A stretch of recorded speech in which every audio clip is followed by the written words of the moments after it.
जो धाम रही पुरी धाम प्रभुंकर जगन्नाथंकर जो मंदिर रही से मुगल माने आक्रमण करने अनेक थर चेष्टा करिसेंती। बालुत विवाह समय रे जदि कार स्वामी मरी जाए से आ पुनर्बार विवाह हो पार नथिला। तुमे जदि मोर कथा को न मान ताहले परिस्थिति भयावह करदेवी। ये होची लाल बेगर चेतावनी थिला से दिन से विधवा ब्राह्मणी को। मु जेते बेले विधवा होइथिली मु से जगन्नाथ को मोर जीवन समर्पण कर देइथिली। आज मु तते ही कहूची तू जदि बंचिबा को चाहू तोरे जीवन को प्रभु जगन्नाथ पाद पद्म रे समर्पण कर दे। जगन्नाथ निजर भक्त पाई रथ अटकाई देले, निजर भक्त पाई स्वयं विराजमान कले। नीलोद्रो शंख मध्ये शतदल कमले रत्न सिंहासनस्थं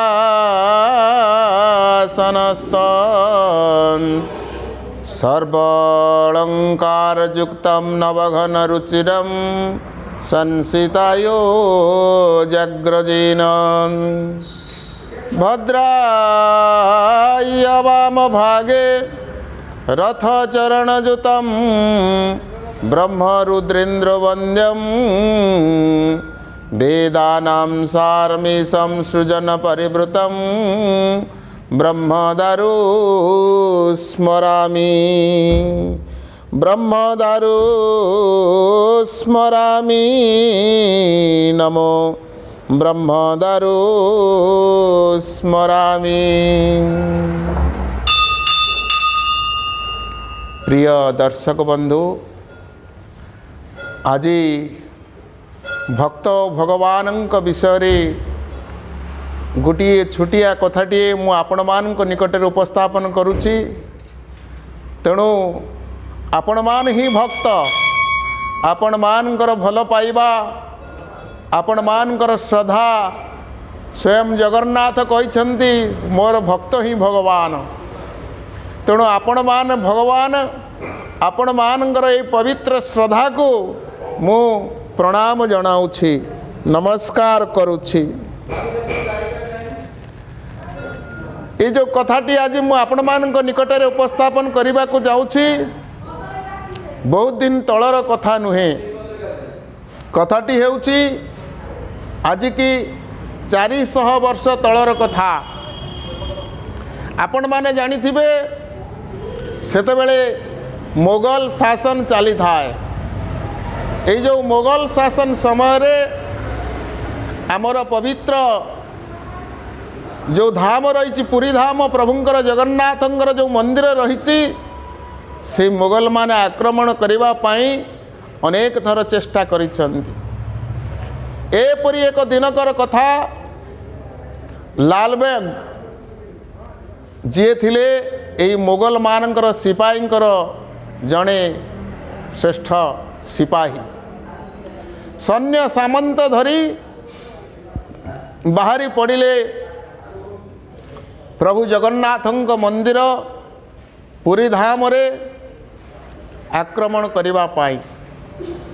सेतेबेले तो एते सुंदर रास्ता घाट न थाए, किंतु सही रास्ता रे हाथी घोड़ा सैन्य सामंत धरी आगे चलिले। जेतेबेले से माने दांड मुकुंदपुर पहुँची, आजिर भी से गाँ ना दांड मुकुंदपुर अच्छी, से दांड मुकुंदपुर पहुँची। से दांड मुकुंदपुर आज देखिए से रास्ता कड़े एक विराट बड़ पुष्करिणी रही। से पुष्करिणी रे जड़े ब्राह्मण घरर विधवा स्त्री लोक स्नान करी फेरु थाए। आ ब्राह्मण घरर विधवा स्त्री लोक जो स्नान करी फेरु थाए अत्यंत सुंदर तार रूप, यौवनपूर्णा तांकर शरीर थिला। कारण सेतेबेलर परंपरा या थिला बालुत विवाह समय रे जदि कार स्वामी मरी जाए से आ पुनर्बार विवाह हो पार नथिला। यह प्राय सबु संप्रदाय रे थिला, किंतु विशेषकर ब्राह्मण परिवार रे जदि किए बालुत विवाह हो जाए से आ पुनः विवाह हो पारे ना। तार जीवन को से समर्पण कर दिए प्रभु जगन्नाथ निकटरे। वर्षकर 12 मासरे से 12 एकादशी करी उपास रही भगवान को निजर जीवन को समर्पण कर दिए। ठीक यही समय कथा। ठीक एतिक बेले से जो विधवा ब्राह्मणी तांकर बयस अधिका होई न थाए, से 20 रु 21 वर्ष बयसर सुंदर युवती जे विधवा होइचंती भाग्यर कपालरू से स्नान कर जेते बेले फेरुचंती, से जो ओदा वस्त्र रे ए सुंदर युवती को जेते बेले लालबाग देखी देछि सेते बेले तांको रूप लावण्य रे से पागल हो जाइछि। से एम्परी पागल हो जाइछि तांको जबरदस्त विवाह करिबो बोली टेकी रहिछि। हेले से युवती तांको हाथ जोड़ी बहुत अनुरोध करिछि, मते छाड़ी दियो, मु जणे विधवा ब्राह्मणी, मोर स्वामी चली जाइछि, मु निराश्रया, तुमे मते नियो नाही लालबेग, तुमे मते नियो नाही। लालबेग किंतु कामनार अग्नि रे प्रज्वलित होई नाचार, तुमर सुंदर रूप रे मु विमोहित, तुमको पत्नी रूपे ग्रहण करिबी। आउ तुमे जदि मोर कथा को न मान ताहले परिस्थिति भयावह करदेवी। ये होची लालबेगर चेतावनी थिला से दिन से विधवा ब्राह्मणी को। विधवा ब्राह्मणी प्रभु जगन्नाथ को प्रार्थना करी कहले, हे प्रभु जहाँ तुमर इच्छा ताहा मु करबा को जाउछि। सेतिक रे से सम्मत प्रदान कले। आउ गोटिए कथा तांकु कहले, हे लालबेग जदि तुमे मते तुमर धर्म पत्नी हिसाब रे ग्रहण करबा को चाहुच, ए विधवा ब्राह्मणी रो गोटिए कथा आपण रक्षा करिवे, ताहा हेउची तुम जीवदशा थिबा मध्य कौनसी हिंदू मंदिर उपर तुम आक्रमण करिबो नाही। मते केबे तुम इस्लाम धर्मर कौनसी नीति नियम से जो वेश पोशाक रे मते निमज्जित करिबो नाही। आउ जदि तुमे ताहा करिया को चाह, मु मोरे आत्महत्या करिदेबी, मु रखिबी नाही मोरे आत्मा। तेणु जदि तुमे ए मोर शर्त रे राजी ताहले मु तुमर पत्नी हेबा को चाहे। शेषरे लालबेग से सुंदरी विधवा युवतींकर समस्त कथारे राजी हो जाइचंती। युद्ध आउ करबा को जाहि नांती कि मंदिर आक्रमण करबा को जाहि नांती, से दांड मुकुंदपुरु फेरी जाइचंती। से सुंदरी विधवा ब्राह्मणी को नहीं जेतेबेले बंगरे पहुंचीचंती, सेतेबेले लालबेगर परिवार ए विधवा ब्राह्मणी को ग्रहण करने को चाही नाहंती। कारण से ब्राह्मणी हेले मध्य आमर मुसलमान धर्मर नीति गति प्रार्थना ये किछि करिया को चाहुनी, ए आम घरे कुलबोध होई रहिबार योग्य नाही। यही समय रे लालबेग बंगरे युद्धर आह्वान आसिला। लालबेग चली जाइचंती बंगर युद्ध को। आउ तांको ठारू गोटिए पुओटिए जन्म होइछि, जार ना होउछि सालबेग। सालबेग पिलाटी दिनरू माँ कोले प्रत्येक दिन भगवानंकर जगन्नाथंकर प्रत्येक महिमा भगवान हिंदू धर्म संपर्क प्रत्येक महत्वपूर्ण जो पुराण रही, जो गीता भागवत रही, सालबेग को शुणाती एवं सेतिरे सालबेग मध्य विमोहित हो जाती। यहीपरि एक दिनर कथा, से युद्ध रे लालबेग निहत होइचंती। जेतेबेले लालबेग निहत होइचंती, निजर 8 वर्षर पुओ को धरी फेरी आसीचंती बंगरू विधवा ब्राह्मणी एवं यात्रा करुचंती दाक्षिणात्य को। जेतेबेले दाक्षिणात्य को यात्रा करिचंती, आसी निज गाँ मुंडे पहुँचीचंती। सेतेबेलेर नीति नियम एपरि थिला, जदि तुमे कौनसी एक अन्य जाति सहित विवाह करदेल तुमर जाति चलीगला, एवं तुमे गाँ भितर रही पारिबो नाही, तुमे गाँ ठारू दूर रहिबा को पड़िबो। सेही अनुरूप घटना ही घटिथिला। परिशेष रे सालबेग तांको माँ सहित गाँ मुंडरे थिबा एक छोट चालिया घरे अवस्थापन कले। बहु दुख दुर्दशारे सालबेग तांकर जीवन कटाइचंती। सालबेग युवक अवस्था पहुँची, जेतेबेले युवक अवस्था पहुँची एक युद्ध रे सालबेग अत्यंत क्षत विक्षत हो पड़िचंती। दीर्घ दिन धरी चिकित्सा कले मध्य सालबेग भल हो पारुना। एवं शेष से निजर माँ को कहते, माँ मु बंचिबा को चाहूँगी, माँ मु बंचिबा को चाहूँगी, मते किछि उपाय कहीदेलो माँ। माँ तांको कहते, बापरे मु जेतेबेले विधवा होइथिली मु सेई जगन्नाथ को मोर जीवन समर्पण कर देइथिली।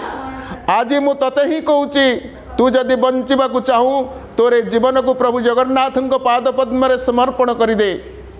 शेष सालबेग निजर जीवन को प्रभु पाद रे समर्पण करी अनेक कविता लिखिथिले। से जो कविता आज मध्य ओडिशार प्रत्येक जगार आपण माने सुनिया को पाई परिबे।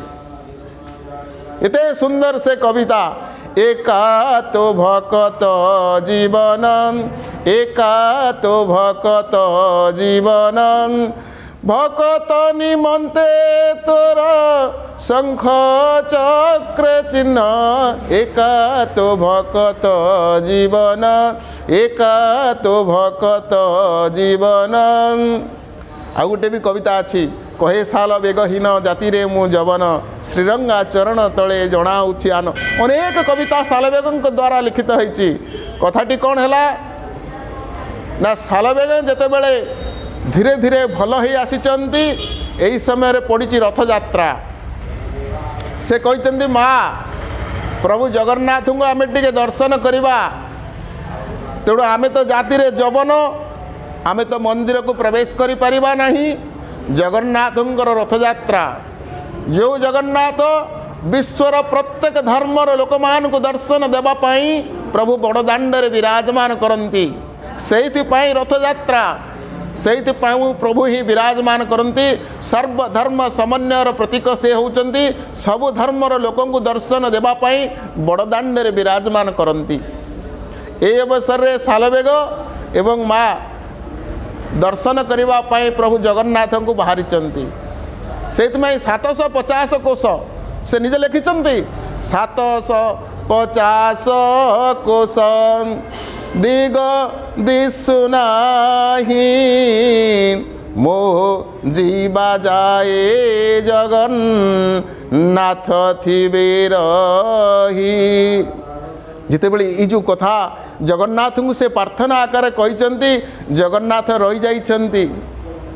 जो जगन्नाथ जोठी रही आज दिन में से सालबेग मठ जो रही आमर बड़दाण्ड रे प्रभु जगन्नाथ जेतेबेले मौसीमा घर को विजे करुचंती से जगार छिड़ा ही जाती। कहीं निजर भक्त पाई। जगन्नाथ पाखे हिंदू मुसलमान ख्रीष्टियान जैन ये सब किसी नहीं। जगन्नाथ सर्वधर्म समन्वयर प्रतीक। केवल इतिहासर कलंकित अध्याय को नहीं आज केतेक प्रतिबंधक सृष्टि होईछि, जहाँ अन्य विधर्मी माने मंदिर भीतर को प्रवेश करने पाई निषिद्ध रही। किंतु भारतवर्ष रे जे जन्म ग्रहण करिछि तार मंदिर को जबार अधिकार अच्छी। ये जो से जदि जन्मित हिंदू होता है से जहाँ हेउ, ये तो जगन्नाथंकर अपार करुणा। आपण देखंजो जगन्नाथ निजर भक्त पाई रथ अटकाई देले, निजर भक्त पाई स्वयं विराजमान कले। ए होछि प्रभु जगन्नाथंक पाखरे भक्त सालबेगंकर एक विराट तथ्य, जहाँ आपण माने आश्चर्य हो जिवे। प्रभु केते भल पाती तांकर भक्त को।